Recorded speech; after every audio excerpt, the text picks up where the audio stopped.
Assalamualaikum warahmatullahi wabarakatuh. Halo teman-teman, di sini kami akan mempresentasikan hasil diskusi kami mengenai dasar-dasar pengelompokan hewan. Sebelum itu, perkenalkan nama saya Nazwa Adelisa Siregar. Di samping saya, Dea Anggreni Siregar. Dasar klasifikasi hewan umumnya menggunakan sistem taksonomi yang dikembangkan oleh ilmuwan seperti Carl Linnaeus yang mencakup beberapa tingkatan, mulai dari tingkat yang lebih umum hingga yang lebih spesifik. Tujuan dilakukannya pengelompokan jenis hewan untuk membantu kita memahami betapa beragamnya jenis makhluk hidup di bumi. Kita bisa melihat persamaan dan perbedaan antara satu organisme dengan organisme lainnya. Hewan dibagi menjadi dua kelompok utama. Hewan bertulang belakang disebut vertebrata. Hewan tanpa tulang belakang disebut invertebrata. Vertebrata dan invertebrata dapat digolongkan ke dalam kelompok yang lebih kecil. Vertebrata misalnya dibagi menjadi mamalia, burung, reptil, amfibi, dan ikan. Jaringan tubuh klasifikasi hewan yang pertama dilihat berdasarkan jaringan tubuhnya, di mana kingdom Animalia dibagi ke dalam dua subkingdom, yaitu Parazoa dan Metazoa. Parazoa merupakan kelompok hewan yang belum mempunyai jaringan sejati, contoh filum Porifera. Metazoa merupakan kelompok hewan yang telah mempunyai jaringan sejati, contoh filum Coelenterate, Nematode, Annelida, dan Chordata. Simetri tubuh klasifikasi hewan yang kedua dilihat berdasarkan simetri tubuhnya.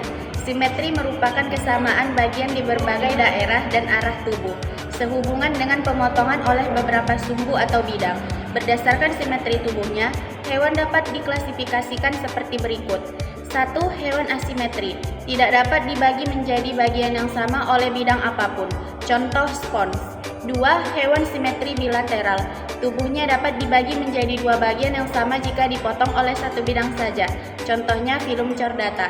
3. Hewan simetri biradial, tubuhnya dapat dibagi menjadi dua bagian yang sama jika dipotong oleh dua bidang, misalnya anemon laut. 4. Hewan simetri radial, tubuhnya dapat dibagi menjadi beberapa bagian yang sama jika dipotong dengan berbagai bidang, contohnya Hydra sp. Klasifikasi hewan ketiga yaitu lapisan embryonik sel dan embrio disusun dalam lapisan yang disebut lapisan embryonik atau lapisan lembaga. Dari lapisan ini, jaringan dan organ tubuh suatu organisme berkembang berdasarkan lapisan embryoniknya. Hewan dikelompokkan menjadi hewan diploplastik dan triploplastik.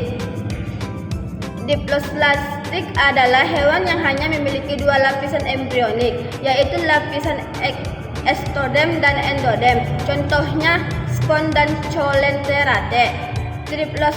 Triploplastik merupakan hewan yang memiliki tiga lapisan embryonik, yaitu lapisan exoderm, mesoderm, dan endoderm, contoh Platyhelminthes, Nephatelminthes, Annelida, Mollusca, Arthropoda, Echindermata, dan Chordata.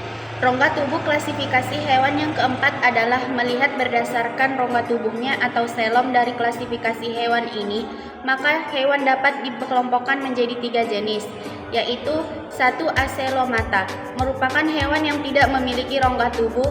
Seluruh ruangan di antara lapisan endoderm dan ektoderm diisi oleh massa padat dari mesoderm, contoh spons. 2.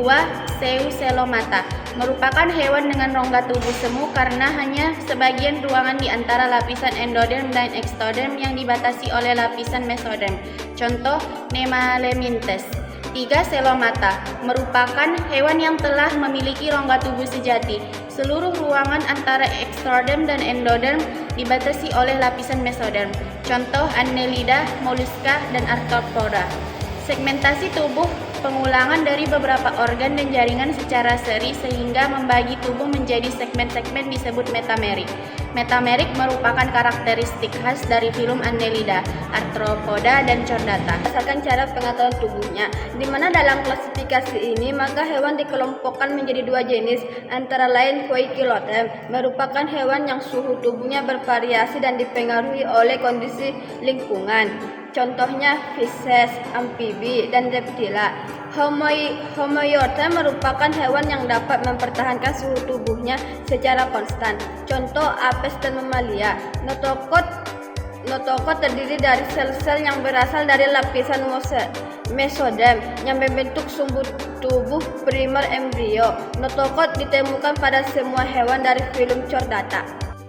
Berdasarkan karakteristik dari notochordnya, filum Chordata dibagi menjadi 3 subfilum, yaitu Urichordata, merupakan hewan yang notochordnya lenyap pada masa perkembangannya.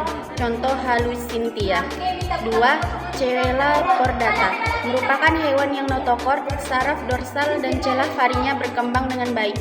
Contoh Brachyosmata. 3. Vertebrata, merupakan hewan yang notochordnya berkembang menjadi vertebra atau tulang belakang.